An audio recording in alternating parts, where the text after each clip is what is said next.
get you some. Oh yeah. Mate, it's lucky she can cook.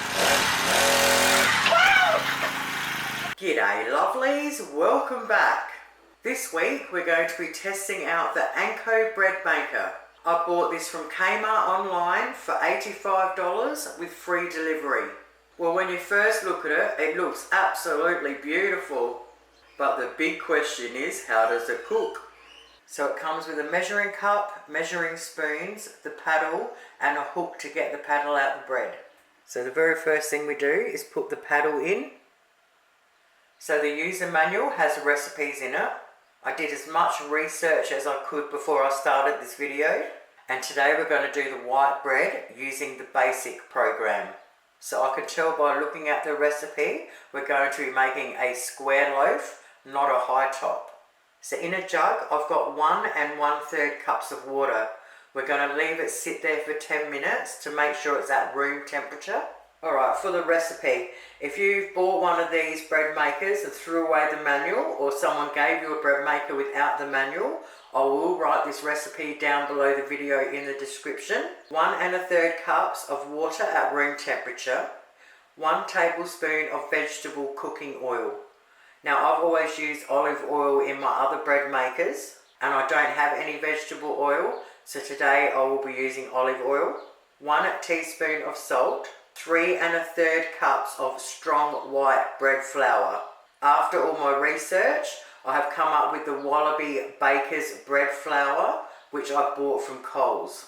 1 teaspoon of white sugar and 2 teaspoons of dried yeast. I love the Low & Whole Foods instant dry yeast. I use it all the time. It comes in a nice big tub. I bought that from IGA, but you can pretty much buy them from anywhere. Once you open it, store it in the fridge and it will last forever. Now to make a successful loaf of bread, there is an order you need to put everything in, and as long as you stick to that, we should be good. So when I write it down below, I'll write it in the exact order we put it in. So most important, make sure your paddle's in. So we now want to put our water in first. 1 tablespoon of vegetable oil, or in my case, olive oil. 1 teaspoon of salt. 3 1/3 cups of our strong flour. So I'll put the 1/3 cup in first, and then I'll put the 3 cups in. And when we put them in, we want to pour it straight into the middle. Now there is enough in that 1 kilo bag of flour to make up 2 loaves of bread. Now 1 teaspoon of white sugar, and I sprinkle it around the outside. Now with a spoon, we want to make a little hole into the top of the flour. And we want to pour 2 teaspoons of our dried yeast into that hole. And we are done. Now we want to put our tin in. And we want to turn it clockwise to lock it in. Put the handle down, shake it, see how it's stuck in there. Put the lid down. Turn it on at the wall. Alright, I'll just put this light up here. I'm not sure if it's going to make it better. It will be for me. Okay, so when we turn it on, it's already on at number 1 basic for 3 hours. Above that, you will see light, medium and dark. So we press the colour one to what we want. It's on medium, dark, light. I'm going to put it onto medium. Now next to the light, medium, dark, you will see 650 grams or 800 grams. I'm going to leave it on 800 grams, even though it's a small loaf. Apparently it cooks way better. Okay, now we've got it on everything we want. All we have to do is press start. And I will see you all in 3 hours. Well, it's been 3 hours. Turn it off at the wall. Pull the handle up. Grab a tea towel. Turn it anti-clockwise. Pull her out. Oh, it smells so good. Alright, put the handle down. Turn it on its side. Then grab the base and tip it up. And then we just wiggle. Oh, look at that, it stayed in there. How awesome's that? Turn it up the right way. Oh, mate. Well, so far so good. I'm impressed at how well that is baked for such a basic recipe. Beautiful crust on it. Well, how exciting. So we'll just leave it sit there for 10 minutes to cool down a bit, and then we'll cut it open while it's still hot. So I reckon if you thinly slice the two ends off, you would be able to get 8 normal slices of bread out of it. But I've got to say, with the bread makers, I do love nice big fat chunky bread.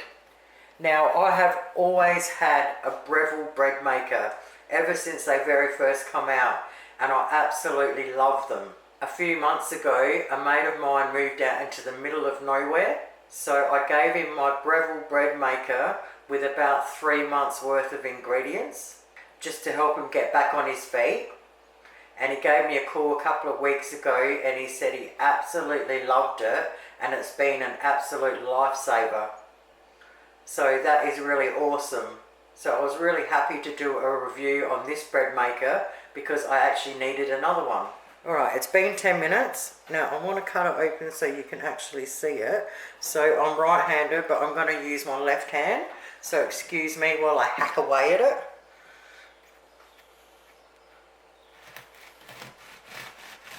Beautiful crust.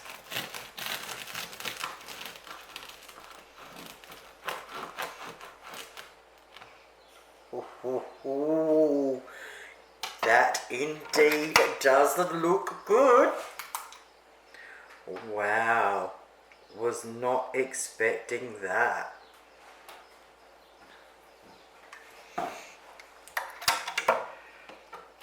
Alright, I'll cut another big chunk to get into the middle a bit more, just to see how it has cooked in the middle.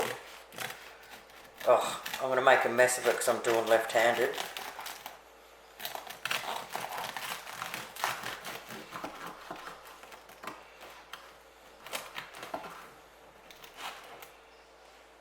Move that one out of the way a bit.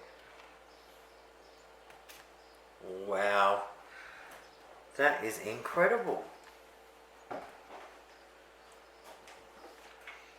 It definitely all comes down to the taste. So what I did forget to say before, one of the most important things with bread makers, no matter what one you have, is that you must have it on a level surface. As long as you've got it on a level surface, you should win every time. Alright, well, I'm going to whack a big chunk of marge on one of them and give it a crack. Alrighty, let's give it a crack. Oh my god. Alright, so what does Aussie girl think? I absolutely friggin' love it. I can't believe it. That is the most perfect loaf of bread I think I've ever made in a bread maker, and that is saying something. That wallaby flour is absolutely brilliant, and no matter what bread maker you've got, definitely give that flour a crack. For $85, I am absolutely wrapped with the machine. I am so glad it turned out such a great loaf of bread, because since I haven't got my Breville one now, I've got one just as good for a lot cheaper. Now, I never make dough in my bread makers because I've got an absolutely wicked pizza dough recipe, which you don't need any power for, and it takes you 2 minutes to mix it up. So if you haven't seen that before, I will put both the pizzas at the end of this video, the thin crust and the thick crust. And I will also put the Breville bread maker review video at the end of this one, which I made about 3 years ago, just so you can make up your own mind. But overall, I'm absolutely wrapped with the machine. I'm really glad I got it, and I can't wait to make another loaf. Thank you all so very much for watching, and have yourselves a great night. Toodles.